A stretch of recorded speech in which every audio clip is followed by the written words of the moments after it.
ಇವಾಗ ನಾರ್ಮಲಿ ಡಯಟಿಂದನೂ ತುಂಬ ಜನ ಸಾಯ್ತಾ ಇದ್ದಾರೆ ಅಂತಲೂ ನಾನು ಕೇಳಿದ್ದೀನಿ. ಸೊ ಇದಕ್ಕೇನು ಕಾರಣ ಇರ್ಬೋದು, ಅಥವಾ ನಿರ್ಲಕ್ಷ್ಯ ಮಾಡ್ತಾರಾ, ಅಥವಾ ಡಯಟ್ನು ಪ್ರೋಟೀನ್ ಐ ಮೀನ್ ಹೆಲ್ದಿಯಾಗಿ ಮಾಡಲ್ವಾ, ಅದ್ರ ಏನು ರೀಸನ್ ಇರ್ಬೋದು?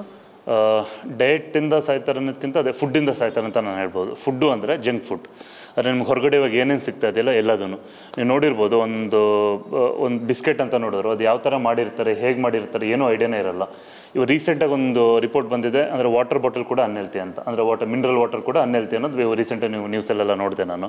ಅಂದರೆ ಇಷ್ಟು ವರ್ಷ ನಾವು ಅನ್ಹೆಲ್ತಿ ಕುಡಿತಾನೆ ಇದ್ದೀವಿ. ಎಷ್ಟು ವರ್ಷ ಆಯಿತು? ಒಂದು 10-15 ಇಯರ್ಸ್ ಆಯಿತು. ಸೊ 1000% ಹೆಲ್ತ್ ಇಶ್ಯೂ ಆಗೇ ಆಗುತ್ತೆ. ಮತ್ತು ಹೊರಗಡೆ ನೀವೆಲ್ಲ ನೋಡಿರ್ಬೋದು, ಹೋಟೆಲ್ಗಳು ನೇಮ್ ಬೇಡ, ತುಂಬ ನಿಮಗೆ ನ್ಯೂಸಲ್ಲೆಲ್ಲ ಬಂದಿತ್ತು, ಈ ಥರ ಹೋಗಲ್ಲ, ಅಷ್ಟು ಅಂದರೆ ಒಂದು ಹೈಜೀನ್ ಮೇಂಟೈನ್ ಮಾಡಿಲ್ಲ ಅಂತ. 1000% ನಾನು ಹೇಳ್ತೀನಿ, ಹೊರಗಡೆ ಹೈಜೀನ್ ಮೇಂಟೈನ್ ಮಾಡೋದೇ ಇಲ್ಲ. ಏನಕ್ಕಂದರೆ ನಿಮ್ಮ ಮನೇಲಿ ನಿಮ್ಮ ಅಮ್ಮ ಆಗಿರ್ಬೋದು, ನಿಮ್ಮ ಅಕ್ಕ, ನಿಮ್ಮ ವೈಫ್ ಆಗಿದ್ರೆ ಓಕೆ, ಕೇರ್ ಮಾಡೇ ಮಾಡ್ತಾರೆ. ಏನಕ್ಕಂದ್ರೆ ಆ ಫುಡ್ ನಾವೇ ತಿಂತೀವಿ. ಯಾವಾಗ ವರ್ಕ್ ಅಂತ ಆಗುತ್ತೆ, ಹೊರಗಡೆ ಅವ್ರು ಫುಡ್ ಮೇಂಟೈನ್ ಮಾಡಲ್ಲ. ಅಂದರೆ ಯಾವ ಥರನಾದರೂ ಮಾಡ್ತಾರೆ. ಅಂದರೆ ಅವ್ರು ಕಡಿಮೆ ಪ್ರೈಸಲ್ಲಿ ಯಾವ್ದು ಜಾಸ್ತಿ ಇನ್ಕಮ್ ತೆಗಿಕ್ಕೆ ನೋಡ್ತಾರೆ. ಅಂದರೆ ಅವ್ರು ಬಿಸ್ನೆಸ್ ಥರ ನೋಡ್ತಾ ಇರ್ತಾರೆ ಫುಡ್ನ. ಸೊ ನಾನು ಹೇಳೋದು, ಹೊರಗಡೆ ಫುಡ್ನ ಅವಾಯ್ಡ್ ಮಾಡಿ, ಆಗೋಷ್ಟು ಮನೆ ಊಟ. ನಮ್ದು ಅವಾಗಿಂದನೂ ನಾನು ಡಯಟ್ ಅಂತ ಕೇಳಿದ್ರೆ ಎಲ್ಲರಿಗೂ ಹೇಳೋದು ಅದೇನೆ, ಮನೆ ಊಟ ಮಾಡಿ ಅಂತ. ಸೊ ನೀವು ಮನೆ ಊಟ ಮಾಡಿದ್ರೆ 1000% ಪ್ರಾಬ್ಲಮ್ ಕಡಿಮೆ ಆಗುತ್ತೆ. ಅದನ್ನು ಇವಾಗ ಕಡಿಮೆ ಆಗುತ್ತೆ ಅಂತ ಹೇಳಲಿಕ್ಕಾಗಲ್ಲ. ಏನಕ್ಕಂದರೆ ನಾವು ತರ್ತಾ ಇರೋ ಸೊಪ್ಪು ತರಕಾರಿಗಳು ಅದು ಕೆಮಿಕಲ್ ಆಗಿದೆ, ಫ್ರೂಟ್ಸ್ ಅದು ಕೆಮಿಕಲ್, ಇವಾಗ ಪ್ಯೂರನ್ನು ಸಿಗ್ತಾನೆ ಇಲ್ಲ. ಸೊ ಮನೇಲಿ ಮಾಡಿದ್ರೆ ಸ್ವಲ್ಪ ಸೇಫರ್ ಸೈಡ್ ಇರ್ತೀವಿ. ಇವಾಗಿನ ನಾನು ಇದರಲ್ಲಿ ಹೇಳ್ತಾ ಇರೋದು, ಅದು ಬೆಂಗಳೂರು ಈ ಥರ ನಗರ ಕಡೆ ಇದೆಯಲ್ಲ, ಸಿಟಿ ಕಡೆನೇ ಹೇಳ್ತಾ ಇರೋದು.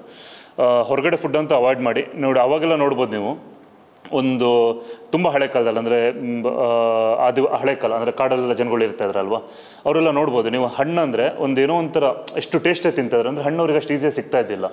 ಸೊ ಎಲ್ಲೋ ಹತ್ತಬೇಕು, ಮರ ಎಲ್ಲ ಹತ್ತಿ ಹಣ್ಣು ಸಿಕ್ಕರೆ ಒಂದು ಟೇಸ್ಟೇ ತಿಂತಿದ್ರು. ಇವಾಗ ಯಾವ ಥರ ಅಂದರೆ ಹಣ್ಣಿನ ಟೇಸ್ಟೇ ಗೊತ್ತಿಲ್ಲ ಯಾರಿಗೂ. ಏನಕ್ಕೆ ಅಷ್ಟು ಹೊರಗಡೆ ಅನ್ಹೆಲ್ತಿ ಫುಡ್ ತಿಂತಾ ಇದೆ ನೀವು. ಅಂದರೆ ಹೊರಗಡೆ ಪಿಜ್ಜಾ ಇರ್ಬೋದು, ಬರ್ಗರ್ ಇರ್ಬೋದು, ಅದೆಲ್ಲ ತಿಂದು ನಿಮ್ದು ಆದರೆ ಆ ಫ್ರೂಟ್ಸು ಅದಕ್ಕೆಲ್ಲ ವ್ಯಾಲ್ಯೂನೇ ಸಿಗ್ತಾ ಇಲ್ಲ. ಸೊ ನಾನು ಹೇಳ್ತಾ ಇರೋದು, ಗೆಡ್ಡೆ ಗೆಣಸು ಅಂದರೆ ಮಣ್ಣು ಒಳಗಡೆ ಯಾವ್ದು ಬೆಳೀತಾರಲ್ವ ಅದನ್ನು ತಿನ್ನಿ. ಸೊ ಆ ಥರ ಎಲ್ಲ ಮಾಡಿದ್ರೆ ಹೆಲ್ತ್ ಪ್ರಾಬ್ಲಮ್ ಆಗಲ್ಲ. ಇವಾಗ ನೋಡಿ, ಇವಾಗ ಏನು ಹಾರ್ಟ್ ಅಟ್ಯಾಕ್ ಎಲ್ಲ ಇವಾಗ ಬ್ಯಾಕ್ ಟು ಬ್ಯಾಕ್ ಆಗ್ತಾನೆ ಇದೆ. ರೀಸೆಂಟಾಗಿ ಒಂದು 2-3 ಇಯರ್ ಆದಮೇಲೆ ಇನ್ನೂ ಜಾಸ್ತಿ ಆಗ್ತಾ ಇದೆ.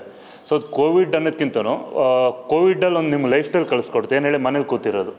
ಕೋವಿಡ್ ಏನಾಯ್ತಂದರೆ ಎಲ್ಲರೂ ಮನೇಲೆ ಕೂತಿರೋರು. ಆ lifestyle almost 1 year follow ಮಾಡಿದ್ರಲ್ವ.